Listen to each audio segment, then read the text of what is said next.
Hi மக்களே, எல்லாரும் எப்படி இருக்கீங்க?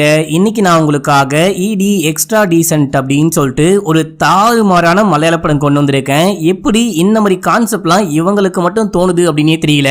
இப்படி ஒரு கான்செப்ட்ல இதுவரைக்கும் உங்க வாழ்க்கையில படம் பார்த்திருக்கவே மாட்டீங்க. அதுக்கு நான் கேரண்டி. இதுக்கப்புறம் வருமானு கேட்டீங்கன்னா கூட அதுவும் டவுட் தான். அப்படி என்னடா கதை அப்படின்னு சொல்லிட்டு கேட்டீங்கன்னா இந்த படத்தை முழுசா பார்த்து தெரிஞ்சுக்கோங்க. சரி வாங்க இந்த படத்தை டீடைலா பார்க்கலாம். அதுக்கு முன்னாடி லெதர்ல ladies wallet and gents wallet combo போட்டிருந்தேன் 1499க்கு. நிறைய பேர் ஆர்டர் பண்ணிருக்கீங்க. ஆர்டர் பண்ண எல்லாருக்குமே ரொம்ப ரொம்ப நன்றி. இன்னும் ரொம்ப குறைவான ஸ்டாக் மட்டும்தான் இருக்கு. வேணும் அப்படின்றவங்க வாங்கிக்கோங்க. நானே உங்களுக்காக ஸ்பெஷலா என் கையால மேக் பண்ண 2 வாலெட்டை கொண்டு வந்திருக்கேன்.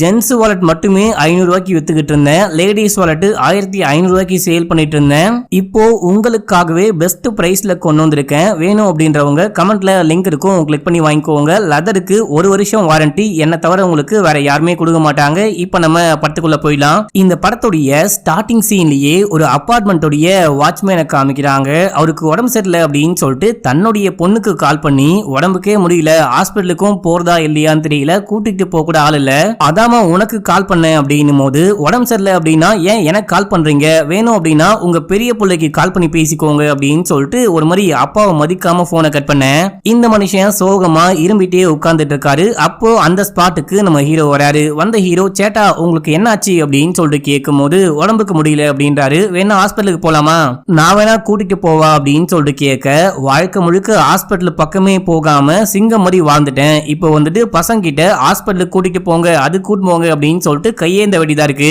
நான் பெத்த பிள்ளைங்களும் என்ன ஒழுங்கா பாத்துக்கவே மாட்டாங்க. என்னால இப்போ வந்துட்டு ஹோமுக்கும் போக முடியாது. அதான் ஜெயிலுக்கு போலான்னு முடிவு பண்ணிட்டேன் அப்படின்னும் போது இவர் அப்படியே சிரிக்கிறாரு. என்னது ஜெயிலுக்கு போறீங்களா, என்ன தாத்தா சொல்றீங்க, மண்டை கிண்ட கலந்து போச்சா, ஏன் இந்த மாதிரிலாம் பேசிட்டு இருக்கீங்க, ஜெயிலுக்கு போகணும் அப்படின்னா அதுக்கு ஏதாவது ஒரு காரணம் வேணும் அப்படின்னும் போது காரணம் தானே அப்படின்னு சொல்லிட்டு கட்டையை தூக்கி மண்டையில ஓங்கி ஒரே போடு ஹீரோ மட்டை. இப்ப அப்படியே சீனை கட் பண்ணி சில மாதங்களுக்கு பிறகு அப்படின்னு சொல்லிட்டு நம்ம ஹீரோவை காமிக்கிறாங்க. நம்ம ஹீரோ கோமாக்கு போயிட்டு இருப்பாரு. கோமால இருந்து இப்பதான் கண்ணையே முடிக்கிறாரு. நம்ம ஹீரோ கண்ணை முழிச்சிட்டாருன்னு தெரிஞ்சவனே போலீஸ் ஸ்பாட்டுக்கு வந்துகிட்டு இருக்காங்க. வரும்போது ஹீரோடைய கேஸை பத்தி தான் பேசிக்கிட்டு வராங்க. அந்த செக்யூரிட்டியை கைது பண்ணியாச்சு. கைது பண்ணி விசாரிச்சா எனக்கு முதியோர் இல்லத்துக்கு போக பிடிக்கவே இல்ல, என்ன பாத்துக்கவும் பசங்களே கிடையாது, அதான் நான் வந்துட்டு யாரையாவது அடிச்சுட்டு ஜெயிலுக்கு வந்துடலான்னு முடிவு பண்ணி அட்டாக் பண்ணேன் அப்படின்னு சொல்லியிருப்பாரு. ஆனா இது நம்ப முடியவே இல்ல. ஏதாவது குட்டி குட்டி பிரச்சனை பண்ணிருந்தாலே நம்ம அவரை கைது பண்ணிருப்போம். எதுக்காக கொலை முயற்சி வரைக்கும் போயிருக்காரு, கண்டிப்பா இல்ல என்னமோ சம்திங் ராங் இருக்கு, நம்ம கண்டுபிடிக்கணும் அப்படின்னு சொல்லிட்டு கிளம்பி அப்படியே அந்த ஹாஸ்பிட்டலுக்கு வராங்க. இப்ப அப்படியே எங்க சீனை கட் பண்ணி நம்ம ஹீரோடைய ஃபேமிலியை காமிக்கிறாங்க. ஒரு அம்மா, ஒரு அப்பா, ஒரு தங்கச்சி, ஃப்ரெண்ட்ஸ் அப்படின்னு சொல்லிட்டு இவங்க எல்லாரும் ஹாஸ்பிட்டல்ல உட்கார்ந்துட்டு இருக்காங்க. நம்ம ஹீரோ வந்துட்டு கண்ண முடிச்சிட்டாரு அப்படின்னு சொல்லிட்டு இவங்க யாரும் மூஞ்சிலையுமே சந்தோஷத்தை காணும். ஒரு மாதிரி பயந்துகிட்டு இருக்காங்க.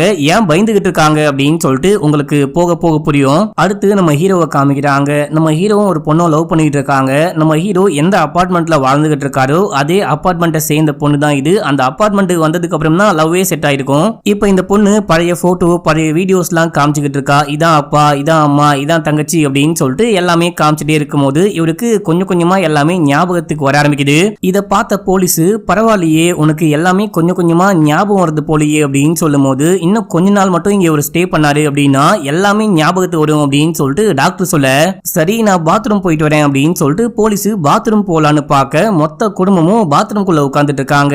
ஏங்க உங்க பையன் கண்ணு முழிச்சிட்டான், நீங்க போயிட்டு பார்க்காம பாத்ரூம்குள்ள ஒளிஞ்சிட்டு இருக்கீங்க, ஏன் குடும்பமா கக்கா போலான்னு வந்தீங்களா, போங்க உங்க பையனுக்கு வேற எல்லாமே மறந்து போச்சா, போயிட்டு ஞாபகப்படுத்துங்க அப்படின்னும் போது என்னது எல்லாமே மறந்துட்டானா, ஐயா ஜாலி அப்படின்ற மாதிரி சந்தோஷமா வெளியே வராங்க. ஆக்சுவலா நம்ம ஹீரோ கண்ண முடிச்ச உடனே இந்த பொண்ணு தான் ஸ்பாட்டுக்கு வந்திருப்பா. ஆனா இந்த பொண்ணு யாரு அப்படின்னு நம்ம ஹீரோக்கு ஞாபகமே கிடையாது. இந்த பொண்ணு நிறைய போட்டோஸ் எல்லாம் காமிக்கிறா. இது ஞாபகம் இருக்கா, நம்ம பில்டிங் ஞாபகம் இருக்கா, அது ஞாபகம் இருக்கா, இது ஞாபகம் இருக்கா அப்படின்னு சொல்லிட்டு கேட்க நம்ம ஹீரோக்கு நிறைய விஷயம் ஞாபகத்திலே இல்ல. அப்பதான் ஃபேமிலி எல்லாம் வராங்க. டாக்டர் என்ன சொல்றாரு அப்படின்னா கடந்த 2 வருஷத்துல என்ன விஷயம்லாம் ஆச்சோ எல்லாமே உங்க புள்ள மறந்து போயிட்டாருன்னு நினைக்கிறேன். அதுக்கு முன்னாடி நடந்த எல்லாமே அவருக்கு ஞாபகம் இருக்கு, உங்களையும் அவரு நல்லாவே ஞாபகம் வச்சிருப்பாருன்னு நினைக்கிறேன் அப்படின்னும் போது சரி ஓகே அப்படின்னு சொல்லிட்டு இவங்க கிளம்பி வீட்டுக்கு போறாங்க. இவங்க வாழ்ந்துகிட்டு இருக்க அந்த அபார்ட்மெண்ட்லயே இவங்களுக்கு தெரிஞ்ச இன்னொரு டாக்டர் இருப்பாரு. அவரை கூப்பிட்டு உட்கார வச்சு பேசும்போது பையன் எப்படி இருக்கான், எல்லாமே ஓகேவா அப்படின்னு சொல்லிட்டு கேட்க 2 வருஷத்துல என்ன விஷயம் ஆச்சோ எல்லாமே மறந்து போயிட்டான், இப்போ ஓகே தான், கண்ணு முடிச்சிட்டான் அப்படின்னும் போது அப்படின்னா ஏன் வீட்டுக்கு கூட்டு வரல, இப்போ எதுக்கு என்ன பார்க்க வந்திருக்கீங்க அப்படின்னு சொல்லிட்டு கேட்க ஒரு முக்கியமான விஷயம் அப்படின்னு சொல்லிட்டு போயிட்டு கதவுலாம் லாக் பண்றாங்க. அப்படி என்ன இவங்க முக்கியமான விஷயத்த சொல்ல போறாங்க, ஏன் கதவுலாம் லாக் பண்றாங்க அப்படின்னு சொல்லிட்டு பார்க்கும்போது நம்ம ஹீரோடைய தங்கச்சி டாக்டர் கிட்ட என் அண்ணனை பத்தி நீங்க என்ன நினைக்கிறீங்க அப்படின்னு சொல்லிட்டு கேட்கும்போது, பினுவை பத்தி கேக்குறியா, ரொம்ப ரொம்ப டீசென்டான ஆளு அப்படின்னும் போது, ஆனா நீங்க நினைக்கிற மாதிரி அவன் டீசென்டான ஆள்லாம் கிடையாது, ரொம்ப ரொம்ப ஒஸ்டான ஆளு அப்படின்னு சொல்லிட்டு ஒரு கதையை சொல்ல ஆரம்பிக்கிறாங்க. நம்ம ஹீரோ சின்ன பையனா இருக்காரு, ஹீரோக்கு ஒரு அண்ணன் இருக்கான், ரெண்டு பேருமே ஒன்னாதான் ஸ்கூலுக்கு போயிட்டு வர்றாங்க. அண்ணன் நம்ம ஹீரோவை ரொம்ப ரொம்ப நல்லா பாத்துக்கிறான். ஷூவை கழட்டி விடுறது, பேகை கழட்டி விடுறது, டவுசரை கழட்டி விடுறது அப்படின்னு சொல்லிட்டு எல்லா வேலையும் அவன் தான் மக்களையே பாக்குறான். தம்பிக்கு பசிக்குது அப்படின்னு சொல்லிட்டு ஆம்லெட் போட்டு வரலாம் அப்படின்னு சொல்லிட்டு பார்க்கும்போது லைட் ஒர்க் ஆகல, அந்த தீப்பெட்டியும் காணும், நீ போயிட்டு பக்கத்து வீட்டுல தீப்பெட்டி வாங்கிட்டு வாடா அப்படின்னு சொல்லும் போது தம்பிக்காரன் வெளியே வரான். வெளியே வர சமயமா பார்த்து அங்க தீப்பெட்டி இருக்கு அப்படின்னு சொல்லிட்டு கொளுத்தி பத்த வைக்கலான்னு பார்க்கும்போது அப்படியே டமால்னு வெடிக்குது. இவன் வந்துட்டு கேஸை ரொம்ப நேரமா திறந்து விட்டு ஆன் பண்ண ட்ரை பண்ணிருப்பான். அதுல கேஸ் மொத்தமா லீக் ஆயிட்டு இருக்கும். இவன் தீப்பெட்டியை தூக்கி கொளுத்தினவனே டமால்னு வெடிக்குது. அண்ணன்காரனுக்கு பயங்கரமான காயம். அந்த ஹீரோவுடைய கண்ணுக்கு முன்னாடியே அண்ணாக்கு இந்த மாதிரி ஆச்சு அப்படின்னு சொல்லிட்டு ஹீரோ பயங்கரமா கத்தி கதறி அடுகிறாரு. மனரீதியா பயங்கரமா உடைஞ்சு போறாரு அப்படின்னு சொல்லிட்டு காமிக்கிறாங்க. அண்ணன் உடனே இறந்து போல, அவருக்கு பயங்கரமா தீக்காயம் பட்டு காப்பாத்தி ஹாஸ்பிட்டல்ல அட்மிட் பண்றாங்க. பல மாசம் ஹாஸ்பிட்டல்ல இருக்காரு. அதுக்கப்புறம் தான் இறந்து போறாரு. அண்ணன் இறந்து போனோனே நம்ம ஹீரோவும் சரி ஃபேமிலியும் சரி ரொம்பவே ஃபீல் பண்ணி அழுக ஆரம்பிக்கிறாங்க. இந்த சம்பவத்துக்கு அப்புறமா ஒரு வருஷம் கழிச்சு நம்ம ஹீரோவுடைய அப்பா அம்மாக்கு ஒரு குழந்தை பிறக்குது. அதுதான் தங்கச்சி பாப்பா மக்களே இப்போ தங்கச்சியா இருக்கு. இப்ப அப்படியே எங்க சீனை கட் பண்ணா நம்ம ஹீரோக்கு 30 வயசு ஆகுது. இது வரைக்கும் வேலைக்கே போகாம போனா கவர்மெண்ட் வேலைக்கு தான் போவேன் அப்படின்னு சொல்லிட்டு எக்ஸாம் எழுதி எழுதி ஃபெயில் ஆயிட்டு அப்பா இது எல்லாத்தையும் ஃப்ரெண்ட்ஸ் கிட்ட சொல்லி கலாச்சிக்கிட்டு இருக்காரு. நம்ம ஹீரோக்கா மனசுக்கு ரொம்ப கஷ்டமா இருக்கு. ஏன்னா அப்பா அம்மா அப்படி பண்றாங்களோ, என்ன ரொம்ப மட்டம் தட்டி பேசுறாங்களோ அப்படின்னு சொல்லிட்டு ஃபீல் பண்றாரு. அதுவே நம்ம ஹீரோவுடைய தங்கச்சி நல்லா படிச்சு பாஸ் ஆயிட்டு வெளிநாட்டுக்கே வேலைக்கு போயிருக்காங்க. இப்போ அப்பாவுடைய ஃப்ரெண்ட்ஸ் எல்லாரும் வீட்டுக்கு கிளம்பி போனதுக்கு அப்புறமா எங்க எதுக்காக பையனை பத்தி இந்த மாதிரி தரமட்டமா பேசுறீங்க, அந்த அளவுக்கு இலக்காரமாலாம் பேசாதீங்க அப்படின்னு சொல்ல, அப்பாடா அட்லீஸ்ட் அம்மாவாச்சு நமக்கு சப்போர்ட்டா பேசிட்டாங்களே, அம்மாவாச்சு நமக்கு ஆறுதலா இருக்காங்களே அப்படின்னு சொல்லிட்டு நம்ம ஹீரோ சந்தோஷப்படுறதுக்குள்ள வேற என்னங்க பண்ண முடியும், நமக்கு வாச்சது அவ்வளவுதான் அப்படின்னு சொல்லிட்டு அவங்களும் புலம்ப ஆரம்பிக்கும் போது, தாயே நீலாம் தாயே கிடையாது பேயின்ட்டு வெளியே போறாரு. இதே டைம்ல நம்ம ஹீரோடைய ஃப்ரெண்டு சஞ்சய் எங்க வராரு. உன்னுடைய தங்கச்சி ஊர்ல இருந்து வர அப்படின்னு சொன்னல, வா போயிட்டு கூட்டிட்டு வரலாம் அப்படின்னும் போது, என் தங்கச்சியை பிக்கப் பண்றதுல இவன் என்னை விட ரொம்ப பரபரப்பா இருக்கானே அப்படின்னு சொல்லிட்டு ரெண்டு பேரும் கிளம்பி கார்ல போறாங்க. போற வழியில நிறையவே பேசிட்டு போறாங்க. மச்சான் நான் வேணா டிரைவ் பண்ணவா அப்படின்னு சொல்லிட்டு கேட்க, வேணாம் வேணாம் நானே ஓட்டுறேன் அப்படின்னு சொல்லிட்டு போயிட்டு தங்கச்சியை பிக்கப் பண்ணி கூட்டு வந்தா அப்பாவும் அம்மாவும் சேர்ந்துட்டு தங்கச்சிய தலை மேல தூக்கி கொண்டாடுறாங்க. தங்கச்சியை பார்த்தோன்னே ரொம்ப ரொம்ப சந்தோஷப்படுறாங்க. நம்ம ஹீரோக்கு ரொம்ப கஷ்டமா இருக்கு, நம்மள மதிய மாட்டாங்க, ஆனா இந்த பொண்ணுங்க மட்டும் முன்னுரிமை கொடுக்குறாங்க.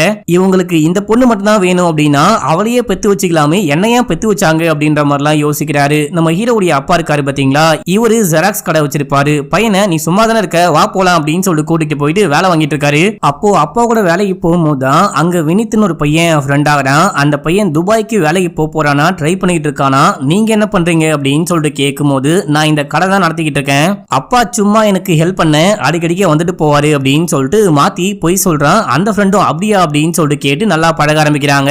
இப்ப அப்படியே எங்க சீனை கட் பண்ணி அன்னைக்கு நைட்டு காமிக்கிறாங்க. குடும்பமா உட்காந்துட்டு நல்லா சமைச்சு சாப்பிட்டுட்டு பேசிக்கிட்டே இருக்கும்போது, நீ எப்போதான் கல்யாணம் பண்ணிக்க போற, எல்லாமே ஓகேவா, நீ எப்போ வேலைக்கு போயிட்டு திரும்பி வருவ, நான் வேணா மாப்பிள்ள பார்க்க ஸ்டார்ட் பண்ணவா அப்படின்னு சொல்லிட்டு கேட்கும்போது, அப்பா நான் கூடிய சீக்கிரமே பண்ணிக்கிறேன்ப்பா அப்படின்னு சொல்லிட்டு அந்த பொண்ணு பெருசா கல்யாண மேட்டரை பத்தியே பேச மாட்டா. யாரையாவது லவ் பண்றாளா அப்படின்லாம் தெரியல. இங்க பாருமா, நீ ஒண்ணுமே கவலைப்படாத, ஊருக்கு போயிட்டு வந்த உடனே நல்ல மாப்பிள்ளையா பார்த்து நானே கல்யாணம் பண்ணி வைக்கிறேன், எனக்கு ஒரு பெரிய சொத்து இருக்கு இல்லையா, அதை உன் பேர்லயே எழுதி வைக்கிறேன் அப்படின்னும் போது நம்ம ஹீரோக்கு இதயமே வெடிக்குது. அட பாவி மனுஷா, அப்படின்னா எனக்கு அப்படின்னு சொல்லிட்டு திரும்பி பார்க்கும்போது, என்னடா முறைச்சி பாக்குற, அவ்வளவு பெரிய சொத்தெல்லாம் உன்னை நம்பி கொடுக்க முடியாது, அதுவே தங்கச்சி கிட்ட கொடுத்தா அவ அந்த சொத்தையே பல மடங்கா மாத்துவா அப்படின்னும் போது, அப்படின்னா என்னை நம்பி ஒண்ணுமே கொடுக்க மாட்டாங்க போலியே அப்படின்னு சொல்லிட்டு கிளம்பிட்டாரு. இப்ப அப்படியே எங்க சீனை கட் பண்ணி அந்த வினித்ன்ற ஃப்ரெண்டை மீட் பண்றாரு. இந்த மாதிரி நேத்து தங்கச்சியோடைய கல்யாண மேட்டரை பத்தி பேசும்போது, அப்பா வந்துட்டு சொத்தை உன் பேர்லயே எழுதி வச்சிடுறேன், தங்கச்சிக்கு நீயே கல்யாணம் பண்ணி வை அப்படின்னு சொன்னாரு. நான் தான் வேணாம் தங்கச்சிக்கே சொத்தெல்லாம் கொடுத்துருங்க, நீ வேணாம் அப்படின்னு சொல்லிட்டேன், எனக்கு எதுக்கு சொத்துலாம், நானே சம்பாரிச்சுப்பேன் அப்படின்னு சொல்லிட்டு கொஞ்சம் அப்படியே பெருமையா அவருக்கு அவரே பேசிட்டு கிளம்புறாரு. அப்படியே அன்னைக்கு நைட் ஆகுது. தங்கச்சியோ நான் ஊருக்கு கிளம்புறேன் அப்படின்னு சொல்லிட்டு திங்ஸ் எல்லாம் பேக் பண்ணும்போது நம்ம ஹீரோ அம்மா அப்பா ஹெல்ப் பண்றாங்க. அப்பா வழக்க வழக்கம் போல கழுவி கழுவி ஊத்திக்கிட்டு இருக்கும்போது அதையும் வாங்கிட்டு எல்லாமே பேக் பண்ணும்போது தங்கச்சியோடைய பாஸ்போர்ட்டை சும்மா யதார்த்தமா பாக்குறாரு. பார்க்கும்போது டேட் ஆஃப் பர்த் பாக்குறாரு. டேட் ஆஃப் பர்த் பார்க்கும்போது தான் இவருக்கு என்னமோ தோணுது. நேரா உள்ளுக்குள்ள போயிட்டு அண்ணன் எப்போ இறந்து போனா அப்படின்னு சொல்லிட்டு பார்த்துட்டு தங்கச்சியோடைய டேட் ஆஃப் பர்த்தையும் பார்க்க அண்ணன் இறந்து ஒரு வருஷத்துக்குள்ளவே தங்கச்சி பிறந்திருக்காங்க. அதாவது அண்ணா கோமால இருக்கும் போது அம்மா அப்பா கசமுசா பண்ணிருக்காங்க. அது மூலியமா தான் தங்கச்சியே பிறந்திருக்கா. அம்மா அப்பாக்கு மனசாட்சியே இல்ல.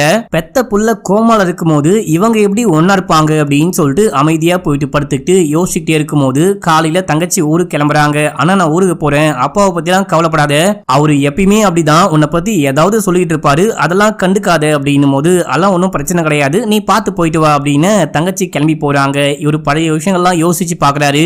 அண்ணன் சின்ன வயசுலயே என்ன எப்படி பாத்துக்கிட்டான், இது வரைக்கும் அண்ணன் இருந்திருந்தான் அப்படின்னா கண்டிப்பா நம்மள நல்லாவே பார்த்திருப்பான். அண்ணன் இல்லாம போகதான் அப்பா அம்மா செமையா திட்டிட்டு இருக்காங்க அப்படின்னு சொல்லிட்டு யோசிக்கிறாரு. இருந்தாலும் நம்ம ஹீரோக்கு மனசாரவே இல்ல.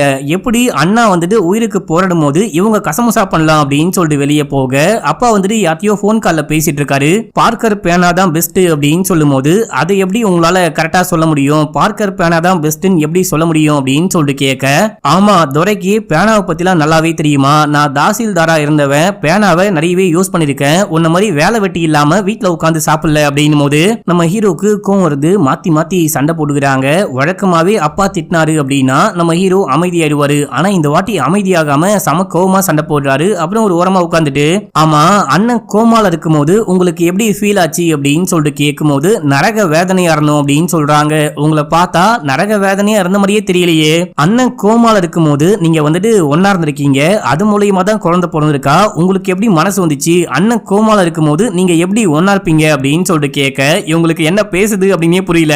என்ன நம்ம புள்ள திடீர்னு இந்த மாதிரி கேக்குறானே, இல்ல அப்படின்னு சொல்ல முடியல. ஏன் அப்படின்னா இவங்க கண்டிப்பா ஒன்னா இருந்திருப்பாங்க, அது மூலியமா தான் தங்கச்சியே பிறந்திருப்பாங்க.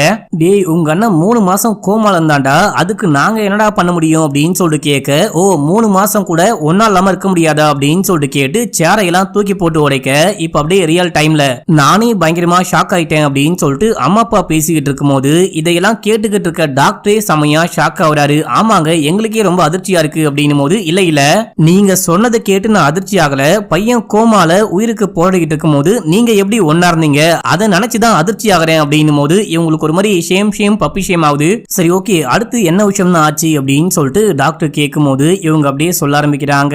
இந்த விஷயத்தை வச்சு நம்ம ஹீரோ அப்பா அம்மாவை மிரட்ட ஆரம்பிக்கிறாரு. இந்த விஷயத்தை மட்டும் போயிட்டு தங்கச்சி கிட்ட சொன்னேன் அப்படின்னா தங்கச்சி உங்களை பத்தி என்ன நினைப்பா அப்படின்னு சொல்லிட்டு கேட்கும் போது, அந்த மாதிரி மட்டும் பண்ணாத ப்ளீஸ் ப்ளீஸ் அப்படின்னு சொல்லிட்டு கெஞ்சுறாங்க. அப்படின்னா இதுக்கப்புறம் நான் சொல்றபடி தான் நீங்க கேட்கணும் அப்படின்னு சொல்லிட்டு, இதுக்கப்புறம் பூர்வீக வீடு அப்படின்னு சொல்லிட்டு நம்ம இங்க இருக்க போறது கிடையாது, நம்ம கிளம்பி ஒரு அபார்ட்மெண்ட்டுக்கு போலாம் அப்படின்னு சொல்லிட்டு கூப்பிடும் போது அப்பாக்கு இங்கேயே வாழ்ந்து இங்கேயே சாவணும் அப்படின்னு ஆசை. பூர்வீக வீட்டை விட்டு போக கூடாது அப்படின்னு சொல்லிட்டு பார்த்தா பையன் டார்ச்சர் தாங்க முடியாம வேற வழி இல்லாம இவங்க கிளம்பி ஒரு அபார்ட்மெண்ட்டுக்கு வராங்க.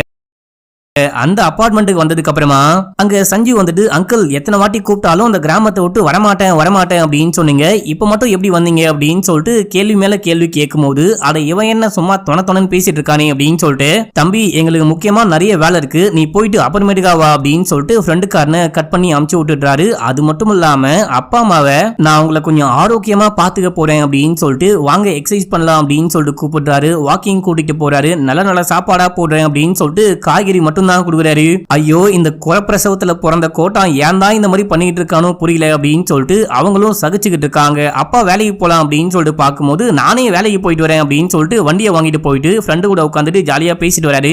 ஆக்சுவலா நம்ம ஹீரோ அப்பா அம்மாவை இந்த அபார்ட்மெண்ட்டுக்கு கூட்டு வந்ததுக்கு அப்புறம் தான் அந்த கேர்ள் ஃப்ரெண்டையே பார்த்துருப்பாரு. பையன் வந்துட்டு அப்பா அம்மாவை இவ்வளவு நல்லா பாத்துக்கிறான் அப்படின்னா கட்டிக்க போற பொண்ணையும் நல்லா பாத்துப்பான் அப்படின்னு சொல்லிட்டு அப்படியே காதல்லாம் வந்து பேசி பழகிருப்பாங்க மக்களே. இப்ப அப்படியே எங்க சீன் கட் ஆகுது. அப்பா அம்மா வந்துட்டு எப்படியாச்சும் நம்ம பொண்ணுக்கு கல்யாணம் பண்ணி வைக்கணும், கல்யாணம் பண்ணி வச்சாதான் இவங்கிட்ட இருந்து தப்பிக்க முடியும், அதுக்கு நம்ம ஏதாவது பண்ணோம் அப்படின்னு சொல்லிட்டு வாக்கிங் போயிட்டு வரும்போது அப்பா நெஞ்ச பிடிச்சிட்டு கீழே ஒழுகிறாரு. அப்பா என்னாச்சு அப்படின்னு சொல்லிட்டு கேட்டு வீட்டுக்கு தூக்கி வந்து உட்கார வச்சா, எனக்கு இப்பெல்லாம் உடம்புக்கு முடியறதே கிடையாது, எப்போ என்ன ஆகும் அப்படின்னே சொல்ல முடியாது, நான் சாவறதுக்கு முன்னாடி உன் தங்கச்சிக்கு கல்யாணம் பண்ணி வைக்கணும் அப்படின்னும் போது, அவ்வளவுதானே நான் பாத்துக்கிறேன்ப்பா நீங்க கவலைப்படாதீங்க, நானே போயிட்டு தங்கச்சி கிட்ட பேசிட்டேன் அப்படின்னு சொல்லிட்டு கிளம்ப, ஹப்பாடா எப்படியோ நம்ம பிளான் ஒர்க் அவுட் ஆயிடுச்சு அப்படின்னு அப்படின்னு சொல்லிட்டு அப்பா அம்மா சந்தோஷப்படுறாங்க. நம்ம ஹீரோ போயிட்டு தங்கச்சிக்கு வாய்ஸ் மெசேஜ் போடுறாரு. இந்த மாதிரி கல்யாண மேட்டரை பத்தி பேசும்போது, அண்ணா நான் ஏற்கனவே ஒரு பையனை லவ் பண்றேன் அப்படின்னு சொல்லிட்டு அந்த பொண்ணு ரிப்ளை பண்ணும்போது இவருக்கு கடுப்பாகுது. அந்த கடுப்பெல்லாம் வெளியே காமிச்சிக்காம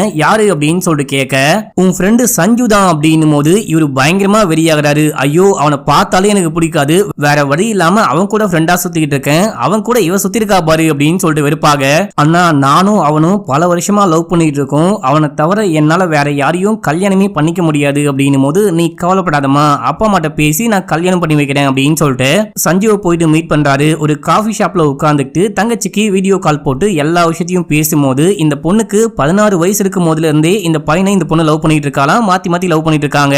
இந்த பொண்ணு ஸ்கூல் படிக்கும் போது ஒரு 16-17 வயசு இருக்கும் போது பெங்களூருக்கு டூர் போயிருப்பா. டூருக்கு இவனும் கூட போயிட்டு ஒரே ரூம்ல ஒன்னா இருந்திருப்பாங்க, ரொமான்ஸ் எல்லாம் பண்ணிருப்பாங்க. அதையெல்லாம் சொல்லி கலாய்க்க இத கேட்க கேட்க மனுஷனுக்கு வெறுப்பாகுது. அந்த கோவத்தை எப்படி காமிக்கிறது அப்படின்னே தெரியாம ஸ்மைல் பண்ணிட்டு இருக்காரு. சரி ஓகே உன் வீட்டுல அப்பா அம்மாவெல்லாம் வர சொல்லு, பேசி முடிச்சிடலாம் அப்படின்னு சொல்லிட்டு சஞ்சு கிட்ட சொல்ல, சஞ்சுவும் அப்பா அம்மா எல்லாரையும் கூட்டிட்டு வரா. சஞ்சு போயிட்டு அந்த பொண்ணு கிட்ட பேசிக்கிட்டு இருக்கான். இப்படியே எல்லாமே நல்லபடியா போயிட்டு இருக்கு அப்படின்னு சொல்லிட்டு பார்க்கும்போது நம்ம ஹீரோ லைட்டா அப்படியே பேச ஆரம்பிக்கிறாரு. என்னுடைய தங்கச்சிக்கு 16 வயசு இருக்கும் போது பெங்களூருக்கு டூருக்கு போனா, அந்த டூருக்கு உங்க பையனும் கூடவே போயிட்டு ஒரே ரூம்ல ஒன்னா இருந்திருக்காங்க. இதுக்காகவே உங்க பையன் மேல போக்சோ கேஸ் போடலாம் அப்படின்னும் போது அம்மா அப்பா ஷாக் ஆகுறாங்க. எல்லாமே நல்லா தானே போச்சு, அண்ணன் ஏன் அப்படி பேசினான் அப்படின்னு சொல்லிட்டு தங்கச்சி அப்பா அம்மாலாம் பார்க்க, இது மட்டும் இல்லாம இப்போ உங்க பையன் வேலைக்கு போயிட்டு இருக்கான் அப்படின்னா அதுக்கு என் தங்கச்சி மட்டும்தான் காரணம். என் தங்கச்சி தான் நிறையவே காசுலாம் செலவு பண்ணி அவனுக்கு வேலை வாங்கி கொடுத்துருக்கா. அவன் ஒண்ணுக்கும் விளங்காதவன், ஒண்ணுக்கும் உதவாதவன் அப்படின்னு சொல்லும் போது அப்பா அம்மாலாம் கடுப்பாயிட்டு கிளம்பி போயிட்டாங்க. டேய் அண்ணா உனக்கு என்ன பைத்தியமா பிடிச்சி போச்சு, ஏன் பைத்தியம் பிடிச்ச வெட்டுகளி மாதிரி பேசிட்டு இருக்க, எல்லாத்துக்கும் ஓகே ஓகே தானே சொன்னேன், இப்ப ஏன் இந்த மாதிரி பேசுற அப்படின்னு சொல்லிட்டு கேட்கும் போது எல்லாத்துக்கும் அம்மா அப்பா தான் காரணம், அவங்க தான் பேசினாங்க அப்படின்னு. அவங்களாலையும் ஒண்ணுமே பேச முடியல. எனக்கு பிடிக்காம நீங்க வேற யாருக்கும் கல்யாணம் எல்லாம் பண்ணி வைக்க முடியாது, நான் அவன் கூடயே போறேன், அவனையே கட்டிக்க போறேன், வீட்டை விட்டு வெளியே போறேன் அப்படின்னும் போது இவங்க தடுக்க பாக்குறாங்க. உண்மையை சொல்லலாம் அப்படின்னு தான் பாக்குறாங்க. ஆனா ஹீரோவை பார்த்து பயந்துட்டு அமைதியா நிக்க, இப்ப கூட ஒண்ணுமே பேச மாட்டீங்களா அப்படின்னு சொல்லிட்டு கேட்டு தங்கச்சி வெளியே கிளம்பி போக, இங்க பாருங்க உங்க பொண்ணு என்ன காரியம் பண்ணி வச்சிருக்கான்னு பாத்தீங்களா, இதுக்கப்புறம் உங்க பொண்ணு கிட்ட போயிட்டு பேசக்கூடாது, பழகக்கூடாது, ஒண்ணுமே பண்ணக்கூடாது, நான் மட்டும்தான் உங்களுக்கு புள்ள அப்படின்னு சொல்லிட்டு மிரட்டிட்டு போறாரு. ஆனாலும் பெத்த பொண்ணு கிட்ட பேசாம இருக்க முடியாது அப்படின்னு சொல்லிட்டு இவங்க கால் பண்ணி பேசிட்டாங்க. ஏன்பா இந்த மாதிரி பண்றீங்க, ஏமா இந்த மாதிரி பண்றீங்க அப்படின்னு சொல்லிட்டு கேட்கும் போது இவங்களால ஒண்ணுமே பேச முடியல.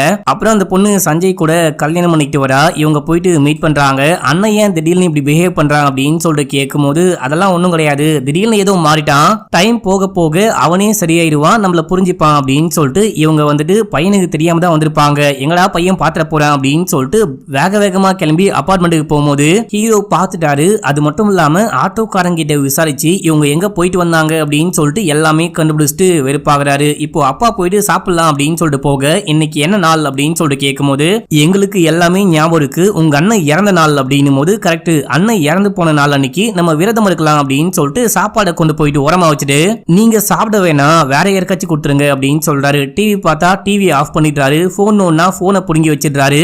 ஒரு நாள் கூட உங்களால போன் பார்க்காம டிவி பார்க்காம சாப்பிடாம இருக்க முடியாதா அப்படின்னு சொல்லிட்டு செமையா போட்டு கொடுமைப்படுத்த, டேய் நீ இந்த மாதிரிலாம் பண்ணவே கூடாது, ஏன்டா அப்படிலாம் பண்ணிட்டு இருக்க அப்படின்னு சொல்லிட்டு அப்பா சண்டை போட, அப்பாக்கும் பிள்ளைக்கும் சரியான சண்டை. சண்டையில நம்ம ஹீரோ அப்பாவை பிடிச்சி கடிச்சு வச்சிடுறாரு. அம்மா தான் வந்து தடுக்கிறாங்க.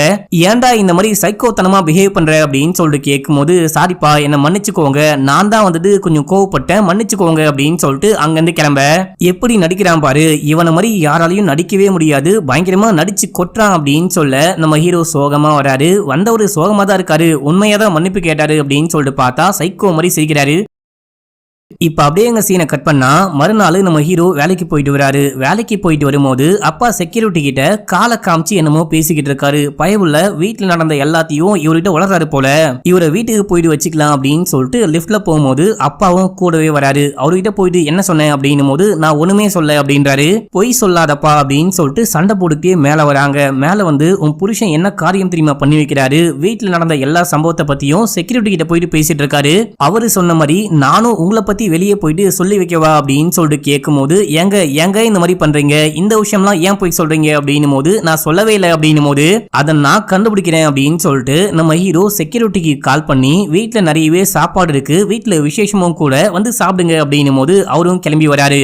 என் குடும்பத்தை பத்தி புரணி பேசுறியா, எங்க அப்பா சொன்னாரு அப்படின்னா நீயும் கேப்பையா அப்படின்னு சொல்லிட்டு பேதி ஆகட்டும்னு பேதி மாத்திரைய குழம்புல கலக்கி வைக்கும் போது இந்த செக்யூரிட்டி வராரு. இது எதுவுமே தெரியாம வீட்டுக்குள்ள வரும்போது என்ன சார் காலை எலி கடிச்சிருச்சு அப்படின்னு சொன்னீங்க, எலி கடிக்கு இந்த மருந்து கரெக்டா இருக்கும் அப்படின்னு சொல்லிட்டு பேசிட்டு இருக்கும் போது ஐயோ அப்படின்னா அப்பா நான் கடிச்சேன் அப்படின்னு சொல்லலையா, எலி கடிச்சிருச்சு அப்படின்னு சொன்னாரா அப்படின்னு சொல்லிட்டு இந்த பேதி மருந்து இவருக்கு தேவையில்ல அப்படின்னு சொல்லிட்டு அந்த குழம்ப தெரியாம தட்டி விடுற மாதிரி தட்டி விட்டு ஐயோ தெரியாம கீழே விழுந்துருச்சு அப்படின்னு சொல்லிட்டு ஆக்டிங்க போட அம்மா அப்படியே செமையா ஷாக் ஆகுறாங்க.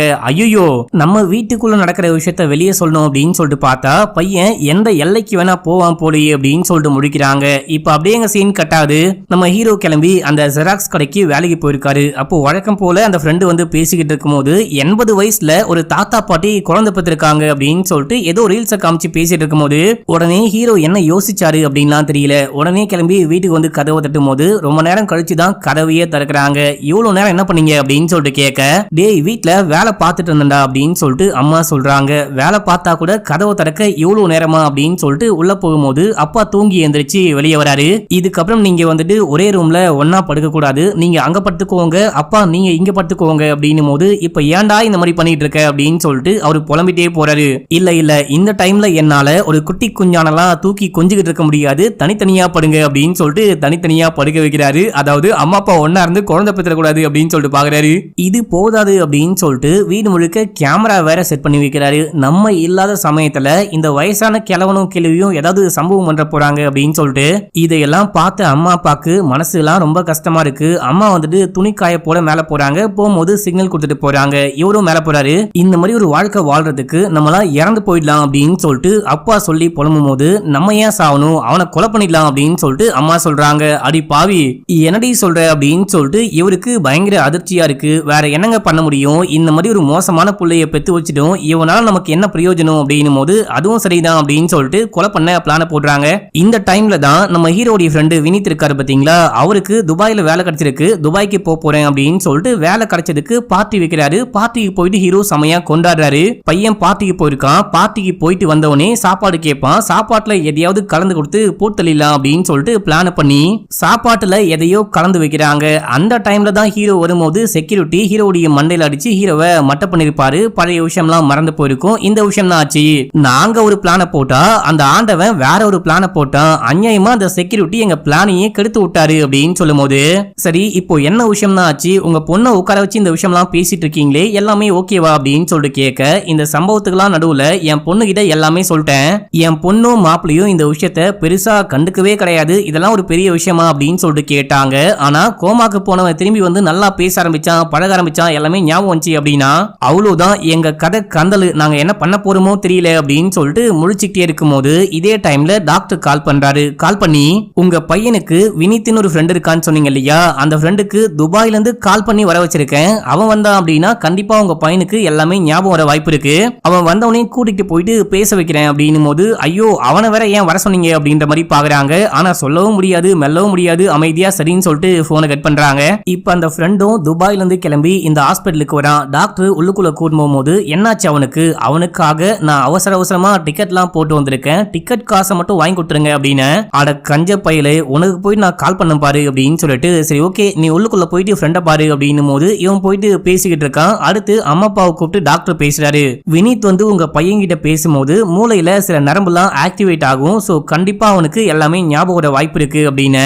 அவனுக்கு வரக்கூடாதுன்னு தானே நாங்க பாக்குறோம் அப்படின்னு சொல்லிட்டு இவங்க மைண்ட் வாய்ஸ். சரி ஓகே அந்த பையன் வந்துட்டான், ஆனா அவசர அவசரமா டிக்கெட் எடுத்துட்டு வந்தானா, துபாய்க்கு திரும்பி போக அந்த டிக்கெட் காசு மட்டும் நம்ம தான் கொடுக்கணுமா அப்படின்னும் போது டிக்கெட்டு காசா, சரி ஓகே கொடுக்கலாம் அப்படின்னு சொல்லிட்டு வெளியே போகும்போது அந்த பையனும் வரான். நான் பேசின வரைக்கும் அவனுக்கு பெருசா ஞாபகம் வந்த மாதிரியே தெரியல, ஆனாலும் இந்த போட்டோலாம் காமிச்சா ஞாபகம் வர வாய்ப்பு இருக்கு அப்படின்னும் போது தம்பி அந்த போட்டோலாம் நாங்களே காமிச்சிரோம், நீ எதுக்கு வேலையெல்லாம் விட்டு வந்த, நீ கிளம்பி ஊருக்கு போ, மத்த விஷயம்லாம் நாங்க பாத்துக்கிறோம், உனக்கு கால் பண்றோம் அப்படின்னு சொல்லிட்டு டிக்கெட்டு காசு கொடுக்கும் போது சரின்னு சொல்லிட்டு அவனும் கிளம்பிட்டான். இப்போ சஞ்சய் ஹீரோ பார்க்கலாம் அப்படின்னு சொல்லிட்டு போகும்போது நம்ம ஹீரோ ஞாபகம் வரத்துக்காக எக்ஸசைஸ் அந்த யோகாலாம் கரெக்டா பண்ணிட்டு இருக்காரு. அட பாவி போற போக்க பார்த்தா இவனுக்கு எல்லாமே ஞாபகம் வந்துடும் போல அப்படின்னு சொல்லிட்டு பயந்துட்டு போயிட்டு அப்பா அம்மாட்ட புலம்பும் போது நீங்க கவலைப்படாதீங்க, அவனை கண்டிப்பா டிஸ்சார்ஜ் பண்ணுவாங்க, வீட்டுக்கு கூட்டிட்டு போகும்போது வீட்டுடைய அமைப்பு பெயிண்ட் அப்படின்னு சொல்லிட்டு எல்லாத்தையும் டோட்டலா மாத்தி வைங்க, கண்டிப்பா அவன் கன்ஃபியூஸ் ஆவான், சோ ஞாபக சக்தி திரும்ப வர கொஞ்சம் டைம் எடுக்கும் அப்படின்னு சொல்லிட்டு இந்த டாக்டர் சொல்லும் போது இதுவும் நல்ல ஐடியாவா இருக்கு அப்படின்னு சொல்றாங்க. ஆனா அம்மா வந்துட்டு அப்பா கிட்ட நம்ம முன்னாடி ஒரு பிளான் போட்டோம் இல்லையா, அந்த பிளானை செயல்படுத்தணும் அப்படின்னா என்னுடைய எக்ஸ வர சொல்லலாம், சனாதன் வந்தான் அப்படின்னா கண்டிப்பா ஹெல்ப் பண்ணுவான் அப்படின்னும் போது ஐயோ அவன் கூட இன்னும் நீ பேசிட்டு தான் இருக்கியா அப்படின்னு சொல்லிட்டு கேட்கும் போது எங்க எனக்கும் அவனுக்கும் ஒண்ணுமே கிடையாது, ஜஸ்ட் ஃப்ரெண்ட்ஸ் தான், வர சொன்னா கண்டிப்பா ஹெல்ப் பண்ணுவான் அப்படின்னும் போது அப்பாவும் வேற வழி இல்லாம ஓகே சொல்றாரு. இப்போ சனாதன் வந்தவனே இது வந்துட்டு கொலை மாதிரியே தெரியக்கூடாது, பக்காவா ஒரு ஆக்சிடென்ட் இல்ல தற்கொலை மாதிரி தெரியணும், ஏதாவது பிளான் பண்ணு, நம்ம மாட்டவே கூடாது, ஆனா அவனை கொலை பண்ணும் அப்படின்னு சொல்லிட்டு அப்பமாலாம் சொல்லும் போது நீங்க கவலையே படாதீங்க, நான் பக்காவா பார்த்து பண்ணிடுறேன் அப்படின்னு சொல்றாரு. இப்போ வீட்டுடைய பெயிண்ட்லாம் மாத்துறாங்க, வீட்டுல இருக்க எல்லா திங்ஸையும் மாத்தி மாத்தி வைக்கிறாங்க. அண்ணா சின்ன வயசுல ஒரு பாட்டு பாடிருப்பாரு ஹீரோடைய அண்ணா, அந்த டேப்பை தூக்கி போட்டு எரிக்கிறது, அண்ணா சம்பந்தப்பட்ட ஹீரோடைய பழைய திங்ஸை எரிக்கிறது அப்படின்னு சொல்லிட்டு எல்லாத்தையும் பக்காவா கிளியர் பண்றாங்க. இப்போ சனாதன் வந்துட்டு அவனே தற்கொலை பண்ணிட்டா மட்டும்தான் நம்ம மாட்ட மாட்டோம், அதுதான் இருக்கிறதுலயே பெஸ்ட் பிளானா இருக்கும், நம்ம அவனை எப்படியாச்சும் ஹாஸ்பிட்டல்ல இருந்து டூர் போறோம் எங்கேயாச்சும் வெளியே போறோம் அப்படின்னு சொல்லிட்டு போய் சொல்லி இப்போதைக்கு டிஸ்சார்ஜ் பண்ணி கூட்டிட்டு வரலாம், கூட்டிட்டு வந்துட்டு நம்ம ஏதாவது பேசி ஏதாவது பண்ணி அவனை தற்கொலை பண்ணிக்க வச்சுக்கலாம் அப்படின்னும் போது இதுவும் நல்ல பிளானா இருக்கு அப்படின்னு சொல்லிட்டு அப்பா அம்மா தங்கச்சி எல்லாம் ஓகே சொல்றாங்க. இப்போ டாக்டர் கிட்ட போயிட்டு பெர்மிஷன் கேக்குறாங்க, என் பையனை நாங்க வெளியே கூட்டிட்டு போக ஆசைப்படுறோம், வெளியே கூட்டிட்டு போனா கண்டிப்பா ஞாபக சக்தி திரும்ப வர வாய்ப்பு இருக்குன்னு நினைக்கிறேன் அப்படின்னு.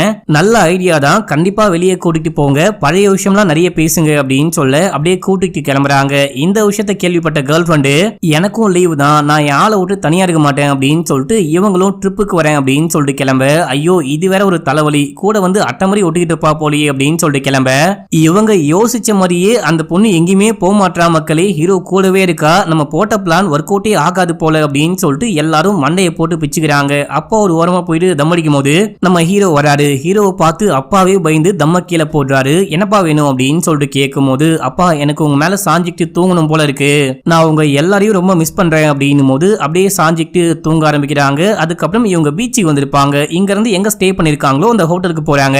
இப்போ அந்த ஹோட்டலுக்கு போயிட்டு என்ன பிளான் பண்றாங்க அப்படின்னா, சஞ்சு நீ தான் போயிட்டு பேசணும், நீ பேசி பேசி நாங்க ஒரு பெரிய கடன்ல மாட்டிக்கிட்டு இருக்கோம், வேற வழியே இல்ல, தற்கொலை பண்ணிக்கிற ஸ்டேஜ்ல இருக்கோம், அப்படி இப்படி நீ ஏதாவது பிட்ட போட்டு அவனை வந்துட்டு தற்கொலை பண்ணிக்கணும், அதுக்கு ஏதாவது ஏற்பாடு பண்ணு அப்படின்னு சொல்லிட்டு தங்கச்சி சொல்லும் போது ஓகே டார்லிங் அப்படின்னு சொல்லிட்டு இவனும் கிளம்புறான். கிளம்பி ஹீரோ ஒரு மலை பகுதிக்கு கூட்டு போறான். கூட்டிட்டு போயிட்டு அப்பா அம்மா வந்துட்டு ஏற்கனவே கடன்லாம் வாங்கி ரொம்ப ரொம்ப கஷ்டப்பட்டுக்கிட்டு இருந்தாங்க, இந்த டைம்ல நீ கோமாக்கு போனதுக்கு அப்புறமா இன்னும் எக்கச்சக்கமா கடன் வாங்கிட்டாங்க, இருக்கிற சொத்து பத்தி எல்லாமே வித்துட்டு நடுத்தருவுக்கு வந்துட்டாங்க, தற்கொலை பண்ணிக்கிறத தவிர அவங்களுக்கு வேற வழியே கிடையாது, அப்படி இப்படின்னு சொல்லிட்டு ரொம்ப கஷ்டப்பட்டாங்க அப்படின்ற மாதிரிலாம் சொல்ல நம்ம ஹீரோக்கா மனசே உடைஞ்சு போகுது, நம்ம வந்துட்டு தற்கொலை பண்ணிக்கலாம், இப்படி ஒரு வாழ்க்கையை வாழ்ந்து ஏன் அப்பா அம்மாவை கஷ்டப்படணும் அப்படின்னு சொல்லிட்டு மலையுடைய விளிம்புக்கு போயிட்டு குதிக்கலான்னு பாக்குறாரு.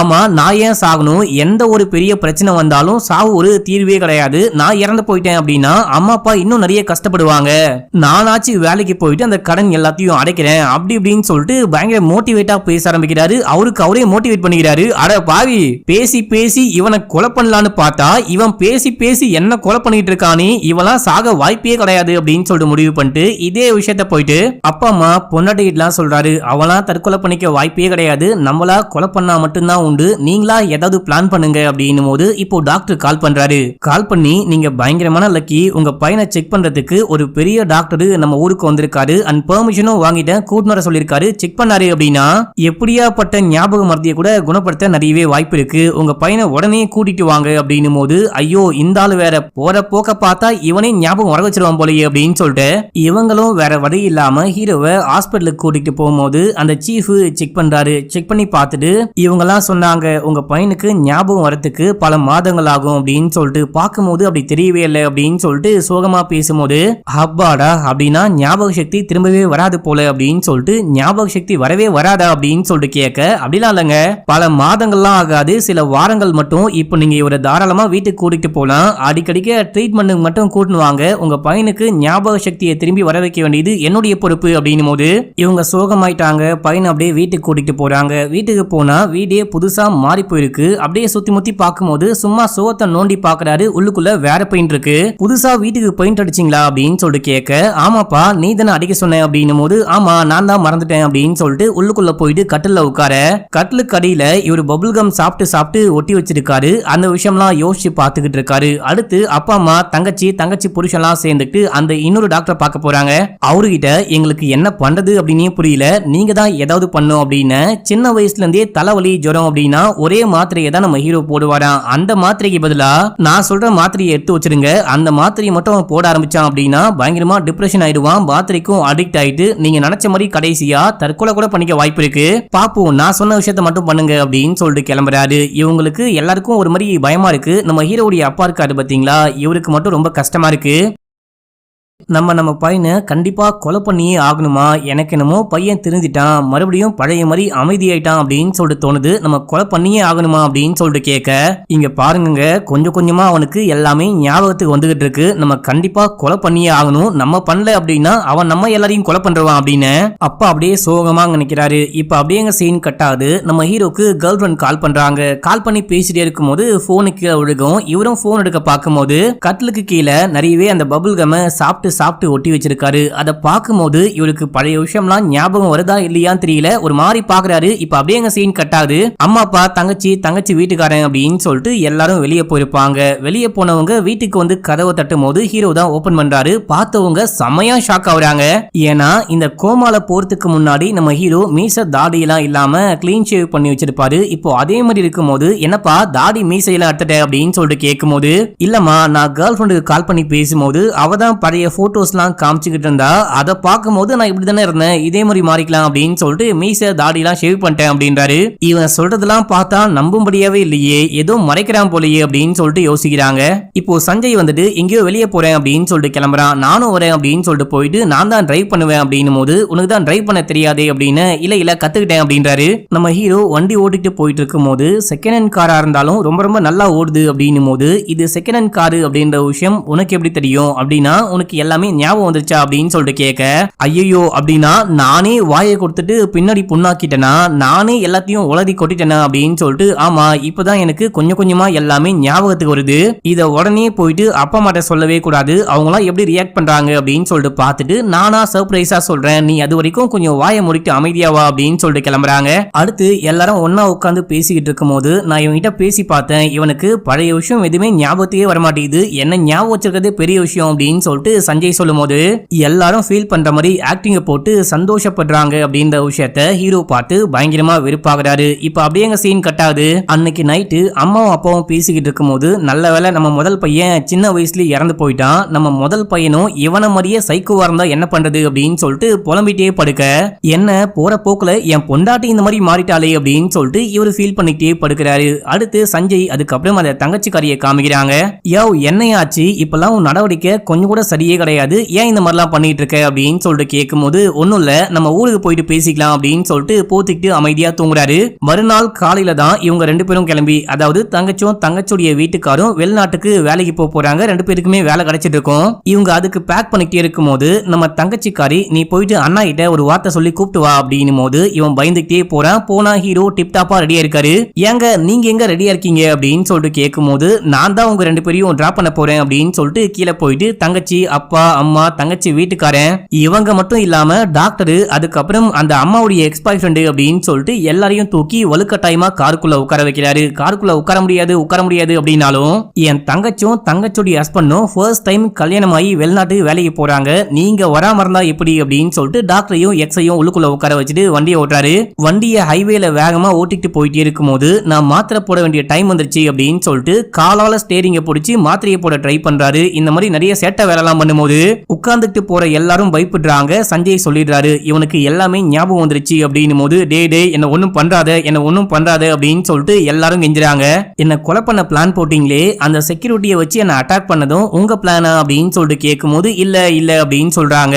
டே தம்பி நான் என்ன பண்ண, என்ன விட்டுரு அப்படின்னு சொல்லிட்டு டாக்டர் கேட்கும் போது, நீ தான் மாத்திரையை போட்டு என்ன கொலை பண்ண சொன்னியே, நீ கண்டிப்பா சாவணும் அப்படின்னு சொல்றாரு. நான் என்னப்பா தம்பி பண்ண அப்படின்னு சொல்லிட்டு எக்ஸ் கேட்கும் போது, என்ன கொலை பண்ணதானே நீங்க வந்தீங்க அங்கிள், எனக்கு எல்லாமே தெரியும் அப்படின்னு சொல்றாரு. அப்பா அம்மாவும் சும்மா விட மாட்டாராம், தங்கச்சியும் சும்மா விட மாட்டாராம். டேய் அண்ணா, நான் என்னடா பண்ணேன் அப்படின்னு சொல்லிட்டு கேட்கும்போது, நீயும் இவங்க கூட சேர்ந்துக்கிட்டு என்ன கொலை பண்ண பார்த்த இல்லையா, உங்க யாரையும் சும்மா விட மாட்டேன் அப்படின்னு சொல்லிட்டு காரை வேகமா ஓட்டிட்டு போயிட்டு நடுவுல இருக்க டிவைடர் மேல அடிச்சு தூக்குறாரு. பயங்கரமான ஆக்சிடென்ட். இப்ப அப்படியே எங்க சீன் கட் ஆகுது. இவங்க எல்லாரும் ஹாஸ்பிடல்ல உடம்புக்கு முடியாம பயங்கரமா காயம்பட்டு படுத்துட்டு இருக்காங்க. அப்போ அங்க ஒரு நர்ஸுக்கு பர்த்டே அப்படின்னு சொல்லிட்டு அந்த பர்த்டேவை பபிள்ஸ் எல்லாம் விட்டு கொண்டாடும் போது அந்த பபுள்ல ஒரு பபுள் ஹீரோக்கு மேல வந்து வெடிக்குது. ஹீரோ கண்ண முடிக்கிறாரு. இப்போ இடி எக்ஸ்ட்ரீம்லி டேஞ்சரஸ் அப்படின்னு சொல்லிட்டு போட்டு இந்த படத்துடைய கதையும் முடிக்கிறாங்க. இந்த படத்துக்கு செகண்ட் பார்ட்டும் வரப்போகுது அப்படின்னு சொல்லிட்டு காமிச்சிருப்பாங்க மக்களே.